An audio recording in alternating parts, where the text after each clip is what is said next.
Hey, everybody out in Maryland's beautiful 8th Congressional District and our friends beyond.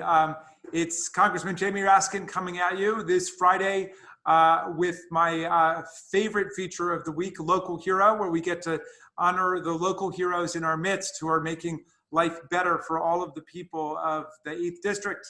And today, we've got a wonderful local hero for you.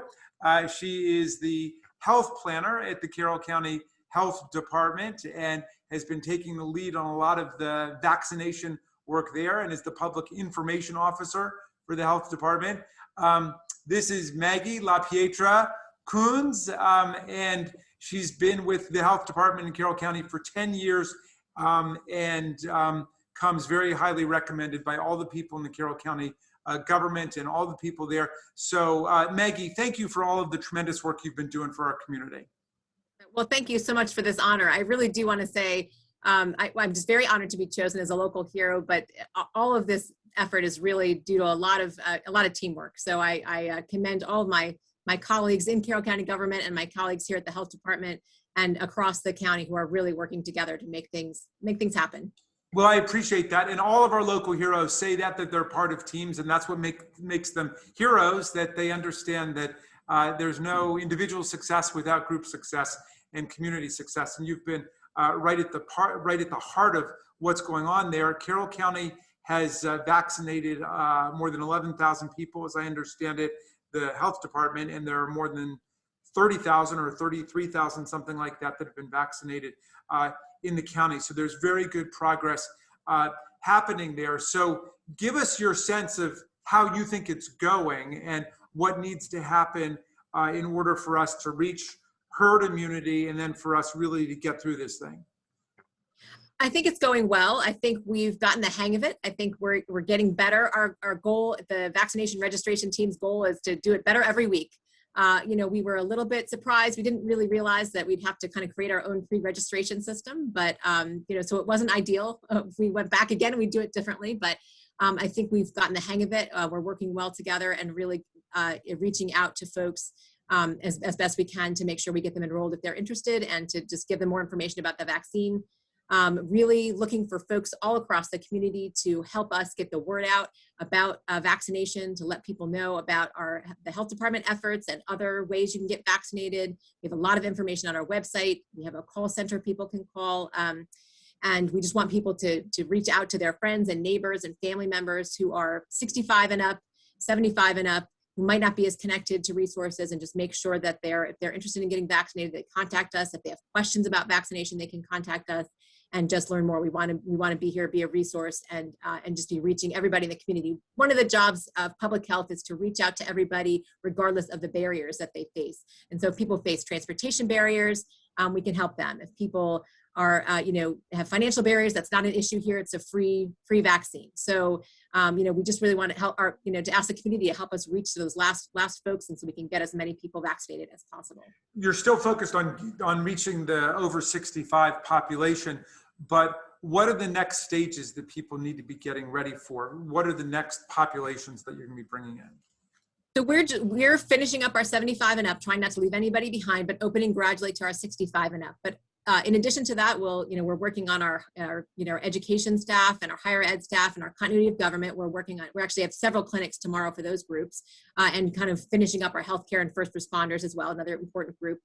But we will be opening fairly soon to the other group in 1C, which is all the essential workers, so critical manufacturing and grocery stores, all those folks who have been on the front lines for such a long time. So we want to make sure that we're reaching out. We're going to start reaching out to some of our local businesses to make sure that we can work together with them to vaccinate their employees, working and reaching out to employees themselves to make sure that they're getting vaccinated, that they have an opportunity to get vaccinated. So that'll be the next group up, really. Maggie, one of the questions we're getting from other constituents is if they're not in one of those early groups, they're not in healthcare, they're not over 75 or 65, they're not teachers, but they're very eager to do it. Is there any way that they can, for example, sign up for leftover vaccines at the end of the day? Are there things they should do, or are we just telling them to be patient? Right now, we do tell a lot of people to be patient. We we don't have very much vaccine left over at the end of the day. You know, it comes in vials of 10 doses. Occasionally you get an 11th dose out of it, but you know, the way they plan, they don't open it unless they know they have, you know, people with appointments who are there to get vaccinated. And if there are a few left over, there are people that we, you know, that we kind of keep, that we know that are in those groups that we're working with to get vaccinated. So we take care of that pretty efficiently, but we do have pre-registration lists for all of the different groups, and the people can sign up and you know, and just be on the list. So they're ready to go once we are able to move into that group. And you know, right now the state has been able to open a little bit sooner than we have been. And so I encourage people to look at other options, and it could be that the state is able to open to 2 while we're still working in 1C. So you know, as I said, our job is to make sure nobody gets left behind. So it takes us a little bit longer.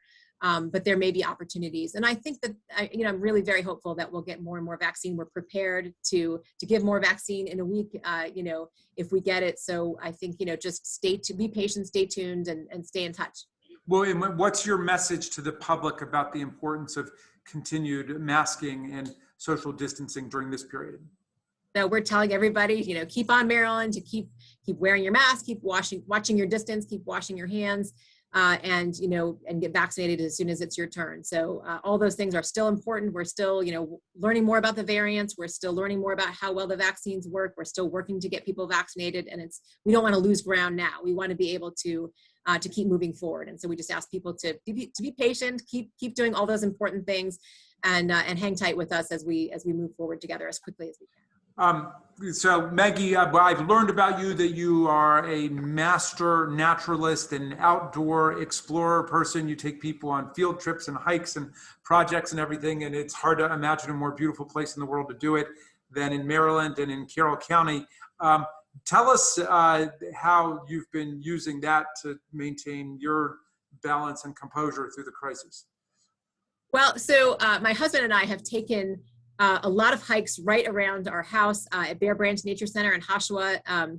We have really had a good time exploring all of the trails that Carroll County has. There's many more than we ever knew. I finally asked some friends, and I got some advice and got a nice app. And so we've really been able to travel on the trails one way, then the other way, and, you know, meet in the middle and just really explore just some of the beautiful trails that are out here in Carroll County, very near us. And finally was able to have a little bit of a, you know, as we're opening just a little bit, we did have a nice outdoor event at Bear Branch Nature Center this past weekend. It was a very small maple festival. Usually they have a big maple festival, but they had a nice small one. And I was able to hang out with some fellow master naturalists outside with masks, very safe, but to have a really good time just teaching people about maple syrup and how it's made. And that was a really nice event. That's awesome. Well, I'd love to come and meet you sometime at the Bear Branch Nature Center and do a hike with you and your husband and all our friends in Carroll County. So look, for all of your remarkable work promoting the public health and crushing the disease and advancing interest in the outdoors, you are our local hero for this week. And people of all of Maryland's 8th District, not just in Carroll County, but in Montgomery and Frederick County, we celebrate you. Thank you so much. I'm very honored.